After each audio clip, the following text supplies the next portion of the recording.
The comedy drama film Reign Over Me follows the life of Charlie Feynman, played by Adam Sandler, who is suffering from post-traumatic stress disorder, more commonly known as PTSD. He loses his wife, 3 daughters, and the family poodle to a plane crash during the 9/11 terrorist attacks. And I hear on the radio,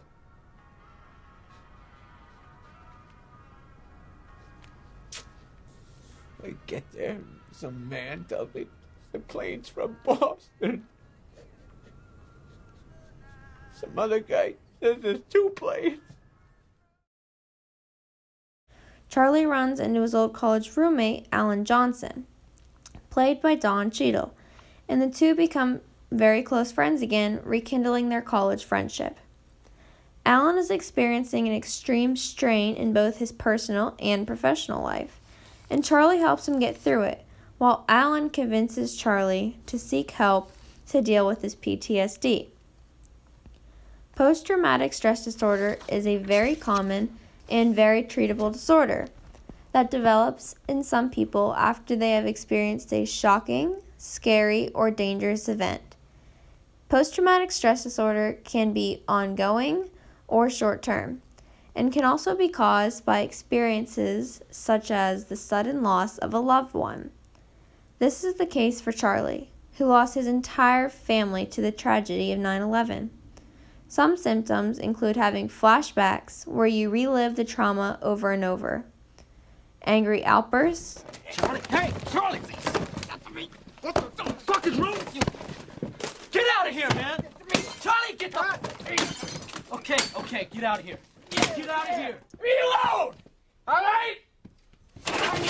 trouble remembering key features of the traumatic event, hallucinations, social withdrawal, and completely avoiding the thoughts related to the event. Charlie has become withdrawn from social activities. He typically hides away in his house, playing video games all alone. Hey, take the shoes off. I told you.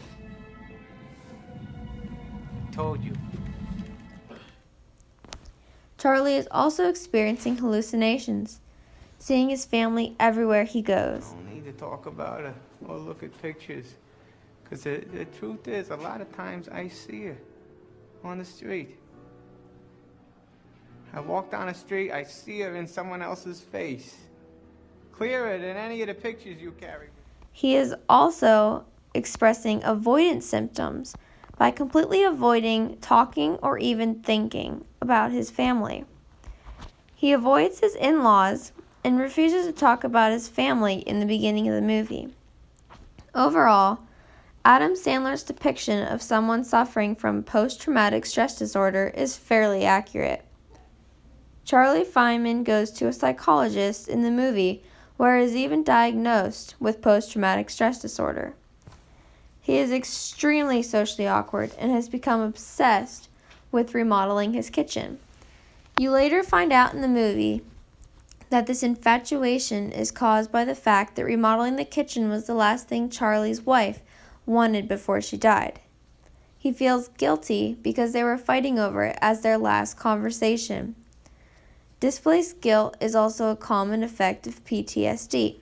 He feels guilty that the last thing he said to her was over an argument over something as simple as a kitchen. Symptoms from post-traumatic stress disorder do not always show up right after the traumatic event. Symptoms usually begin within 3 months of the trauma, but can sometimes begin years and after, being triggered by something else. Also, in order to be considered PTSD, symptoms must occur for more than a month and be serious enough that they interfere with your daily life, your work schedule or school schedule. A psychiatrist or psychologist can diagnose you with post-traumatic stress disorder if you have had all of the following symptoms for at least a month. At least one re-experiencing symptom, such as flashbacks, bad dreams, or frightening thoughts. At least one avoidance symptom, such as avoiding thinking of the traumatic event. At least 2 arousal or reactivity symptoms, such as feeling on edge, having trouble sleeping, or experiencing angry outbursts, and at least 2 cognition and mood symptoms, such as negative thoughts about oneself, distorted feelings like guilt or blame, and a loss of interest in enjoyable activities. These symptoms can make the individual feel alienated and detached from all their family and friends. Post-traumatic stress disorder is often accompanied by depression, substance abuse, and/or one of the other anxiety disorders. Young children will typically experience different symptoms than teens and adults. They commonly develop disruptive, disrespectful, and destructive behaviors.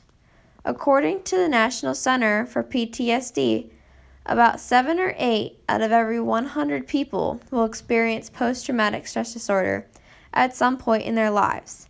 Anybody can be affected by this. Even people under the age of 1 have been diagnosed with post-traumatic stress disorder. Women are actually more likely to develop post-traumatic stress disorder than men, and certain genes may make some people more likely to develop it than others. Increased rates of PTSD are found in those who have jobs that place the individual at higher rates for being part of a traumatic event, such as police officers, nurses, firefighters, or those in the military.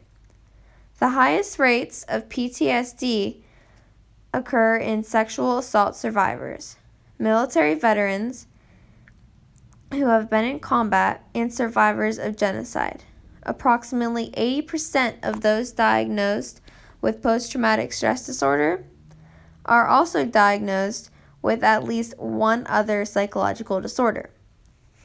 Psychological causes for PTSD include struggling with certain types of mental illness, most notably anxiety and depression, which puts you at a higher risk for developing PTSD.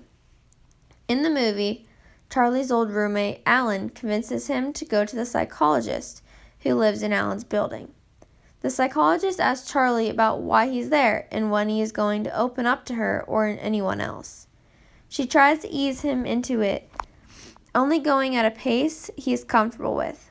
He eventually tells his whole story to Alan and begins to rebuild his life once he comes to terms with what has happened. One of the biggest ways of coping with post-traumatic stress disorder is confiding in someone you trust, which was accurately displayed in the movie by Charlie opening up to Alan.